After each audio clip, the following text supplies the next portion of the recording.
you today? I hope you're doing well. I just wanted to come to you to talk very quickly about the latest excerpts from Dark World Light Work. These are the excerpts in which I go into the plot against me that started with my family, or so-called family, and how it translates, or how it what is the word? How it expanded into the dark world.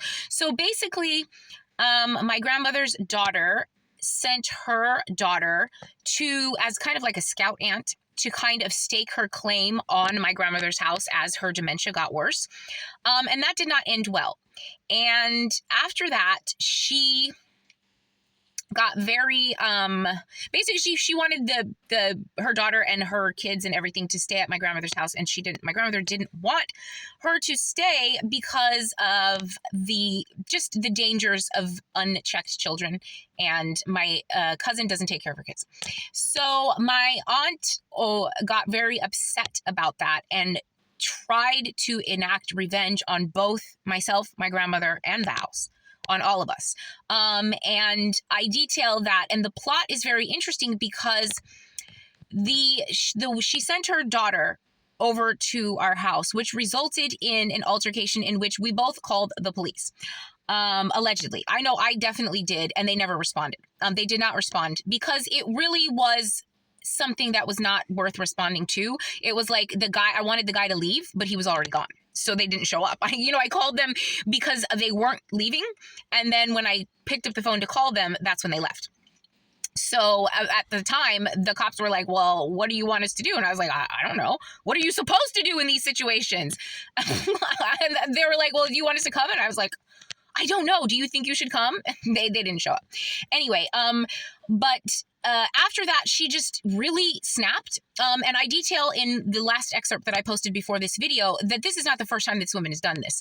There is quite not just a legal precedent, but a moral and spiritual precedent for this woman losing her mind when she doesn't get what she wants. And I detail it all the way from when she was a teenager, because I've been observing all of these people since they were very, very young. And I detail her psychosis all the way into her 60s. And it's really interesting because that situation was nothing. It was nothing. Nobody responded to the calls because it really was like I wanted the guy to leave, but he was gone. There was nothing else to talk about that night. However, because that was sitting there, just that information with my name on it, the people who were already targeting me from the shadow government decided to turn it into something to try and get me locked up or get me hemmed up into a court proceeding. Now, it took them about 4 months, but they finally found a judge to sign off on whatever the police report was to try and make it a warrant, which was completely illegal. That's what's going to bring down the entire justice system, then doing that. But the interesting part was, now that put the ball back into the hands of my family, this crazy bee in Seattle and her daughter.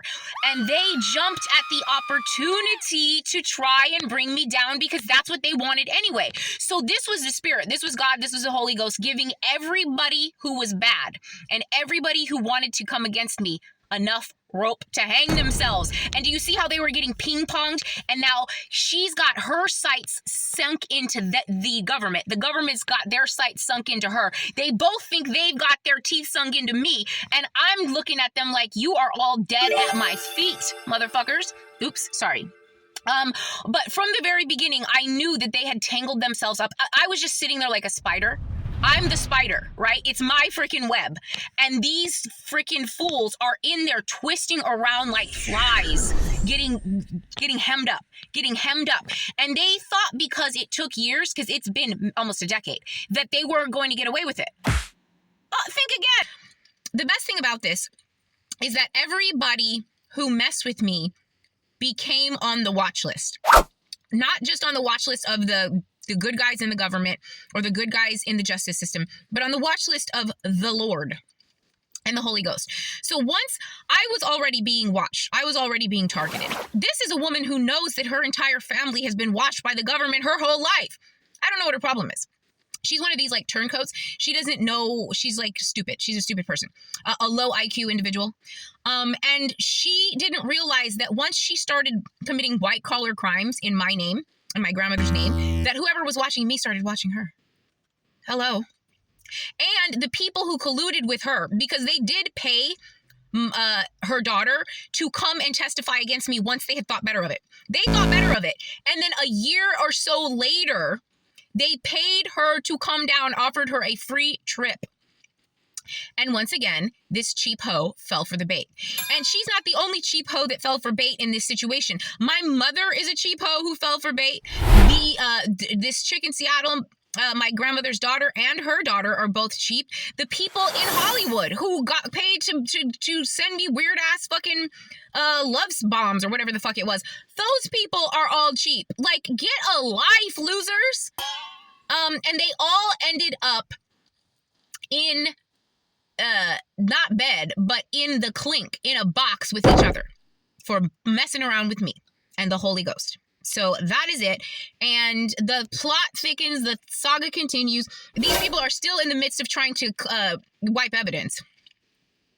And they only keep making it worse for themselves. They just expose themselves even more trying to play fucking games.